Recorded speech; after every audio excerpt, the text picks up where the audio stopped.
9/11, 10 years later.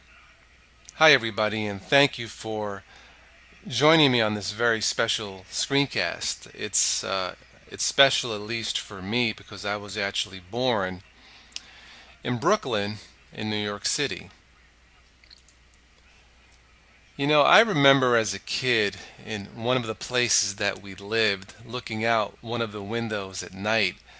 And at nighttime, I would have a very clear view of the Twin Towers at night, all, lit up. I remember staring at the towers, for no particular reason. And probably, saying to myself, wow, those buildings are pretty big and they look pretty cool. 10 years ago, I remember where I was. I was at the time living in Orlando, Florida. Now, for those of you who are not familiar with Orlando, Florida, in the United States, Orlando is a big, popular tourist destination that people from all over the world go to. It's summertime. It's Florida. It's hot. You have Disney World, Universal Studios, a lot of things to do, places to eat, waiting in line to see your show, get on a ride. Traffic there on the weekends. I remember, wow, could be extremely heavy. But on that day, September 11th, 10 years ago, and I believe it was a Tuesday morning, I was home enjoying a bright sunny day, as were a lot of people. And I remember getting a call from a friend of mine. And he called and says, "Look, you better turn on the TV. There's stuff happening in New York City." Now, I don't think those were his exact words, but anyway, he said, "Turn on the TV." I said, "Okay, fine." Well, I turned on the TV and I remember seeing the first building, the first tower, on fire, smoking. And I thought, okay, so a plane hit, one of the towers. It's kind of strange on a bright sunny day.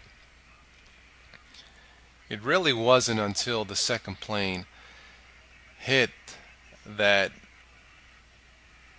it hit me like a jolt, like a bolt of lightning, and then realizing that, America is under attack. And of course, we all know it was a total of four planes that came down that day, or that were hijacked on that terrible, terrible day. For me, that day changed me in the sense that I decided to move back to be closer to my family. I mean, I still get on the plane. I still travel, down to Orlando. I have some close friends down there, and that's why spend most of my vacation time. I'm not afraid to get on the plane.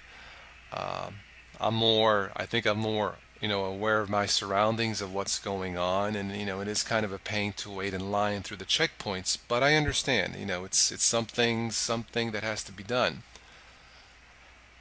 And it's really hard to believe. It's already 10 years after, 10 years after 9/11, and but as they say, time flies. But you know, life goes on, and I just wanted to share my thoughts, my memories of Brooklyn as a kid, and of 9/11 10 years ago. But if I may, at this point, I would just like to have a moment of silence for all the people that passed away on 9/11 10 years ago.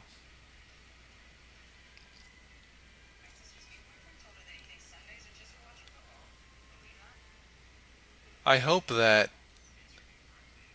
sometime in the future that all of us, all humanity, somehow can just live in peace and enjoy life.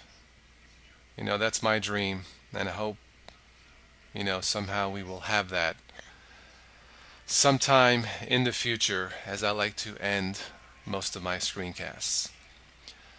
Feel free to share your thoughts, whether you live here in the States or overseas or abroad. Feel free to leave your comments and what you remember on that tragic day, 9/11, 10 years ago.